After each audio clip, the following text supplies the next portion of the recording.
रूप में प्राप्त हो गया है। अब वो धन क्या है? कहा भगवान ही सबसे बड़े धन है, भगवान का नाम ही सबसे बड़ा धन है, भगवान की कथा ही सबसे बड़ा धन है। तो कहा जब भगवान स्वयं सबसे बड़े धन जो हैं, उस सहज रूप से हम गोकुल वासियों के ऊपर कृपा करके हमारे यहाँ पधार गए हैं। अब भौतिक धन परमात्मा ने इतना दे दिया जितने में दाल रोटी चल जाएगी। तो भाई सोने से हमको क्या मतलब जो रात का सोना हराम कर दे, इसकी रखवाली में रात भर जागना पड़े। तो भाई ये सोना हमारे लिए बेकार है, हमारे लिए तो परम धन हमारे कृष्ण कन्हैया ही है, भगवान ही है। बोले वृंदावन बिहारी लाल की जय हो। तभी तो मीराबाई ने गाया है कि पायो जी मैंने राम रतन धन पायो, वस्तु अमूलक दी मेरे सदगुरु कृपा कर अपनायो, पायो जी मैंने राम रतन धन पायो। कोई न छीने चोर न लेवे और दिन दिन बढ़त सवायो। ये भगवान के नाम का धन एक ऐसा धन है संसार का जो न कोई चोर चुरा सकता है, न कोई तुमसे छीन सकता है। जितना लोगे उससे ज्यादा बढ़ता चला जाएगा, दिन दिन बढ़त सवायो, बढ़ता ही जाएगा। बढ़ते बढ़ते एक दिन इतना बढ़ जाएगा कि भगवान के चरण कमलों तक तुमको पहुंचा देगा। इसलिए लूट सको तो लूट लो राम नाम की लूट, और नहीं तो अंत समय पछताओगे जब प्राण जाएंगे छूट। इसलिए भगवान का धन, भगवान के नाम का धन जितना इकट्ठा कर पाओ, जितना मुख से ले लो, ज्यादा से ज्यादा, वही जीवन की बहुमूल्य निधि आपके परलोक का सहारा बनेगा। सांसारिक धन के बिना धर्म नहीं हो सकता। तो भौतिक धन तो चाहिए, सांसारिक धन चाहिए, उसको खूब कमाओ, लेकिन उसको कमाते कमाते थोड़ा थोड़ा ही सही आध्यात्मिक धन को भी इकट्ठा करते चलो, क्योंकि ये सांसारिक धन तो संसार तक ही सीमित है, और संसार की आगे की जब यात्रा होगी तो उसमें आध्यात्मिक धन ही तुम्हारा सहारा बनेगा। भगवान के नाम, भगवान का नाम ही तुम्हारा सहारा बनेगा, भगवान की कथा ही तुम्हारा सहारा बनेगा। इसलिए न इसमें पैसा लगता है, न इसमें खर्चा लगता है। राम नाम बोलो बड़ा अच्छा लगता है, कृष्ण नाम बोलो बड़ा अच्छा लगता है। तो गोकुल वासियों ने कहा सबसे बड़ा धन तो भगवान है, वो हमको मिल गए हैं। इसलिए हमको इस भौतिक धन की जरूरत नहीं है। इतना धन परमात्मा ने दिया जितने दाल रोटी चल जाएगी। तो परीक्षित ने कहा महाराज फिर वो धन पड़ा रहा, उसको किसी ने नहीं लिया, किसी ने छुआ नहीं। कहा नहीं, बात ऐसी नहीं है। कहा जब भगवान का जन्म हुआ, अवतार हुआ, गोकुल में उत्सव मनाया जा रहा था, बधाई गीत गाया जा रहा था, नंद बाबा बधाई लुटा रहे थे, तो देवता भिखारी बनकर के गोकुल की गलियों में घूम रहे थे। कुछ न्यौछावर मिल जाए, कुछ बधाई मिल जाए तो लूट लूट करके स्वर्ग ले जाए।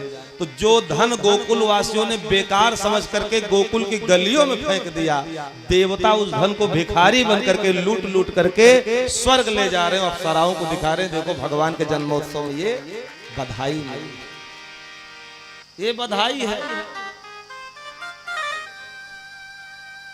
गोकुल की गोपियां झुंड बना करके भगवान का दर्शन करने जा रही हैं। वृंद वृंद मिल चली लोगाई,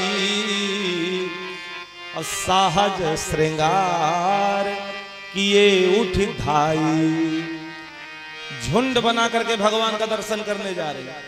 परीक्षित ने कहा गुरुजी हमने तो सुना है कि हजारों में कोई एक भगवान को प्राप्त करने के लिए उनके मार्ग पर चलता है। ऐसे हजारों चलने वालों में कोई एक सौभाग्यशाली होता है जो भगवान तक पहुंचता है।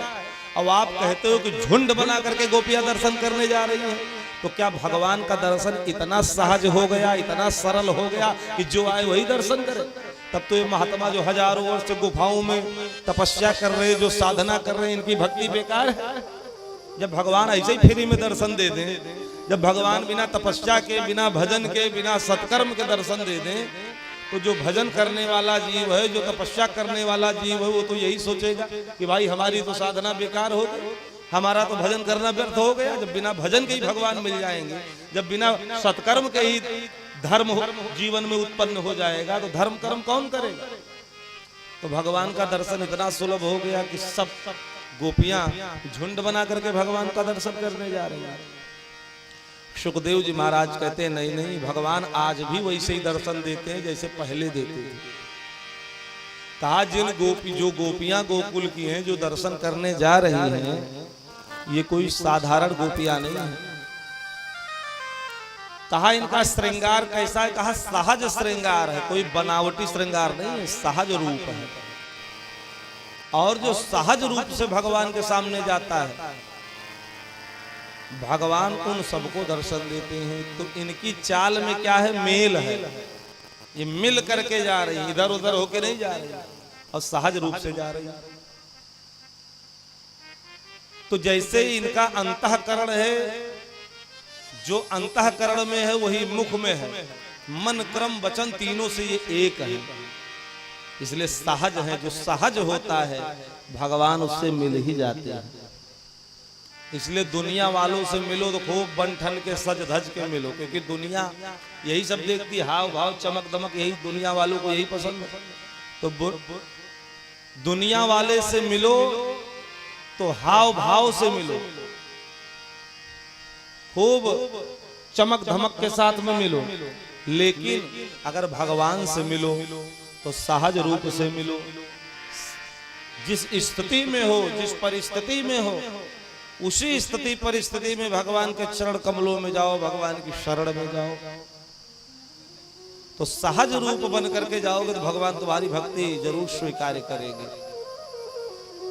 और यही नियम अगर भगवान के ऊपर लागू कर दो, भगवान के सामने गाओ कि दबदबा था, दबदबा है और दबदबा रहेगा, तो भगवान से भी यही कहोगे तो बात बिगड़ जाएगी। तो भगवान से मिलो तो सहज रूप से मिलो, और संसार वालों से मिलो तो खूब बंठन के मिलो। क्योंकि भगवान तो सब जानते हैं, भगवान को दबदबा दिखाने की क्या जरूरत है? भगवान तो अंतर बैठे हुए, हृदय में बैठे, तो भगवान तो सब पढ़ लेते हैं। इसलिए भगवान से मिलने के लिए शूर्पणखा भी गई थी भगवान राम से मिलने के लिए पंचवटी में।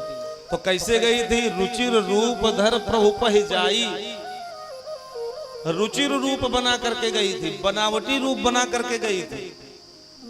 तो क्या स्थिति हुई? नाक कान बिनु भय बिकरारा।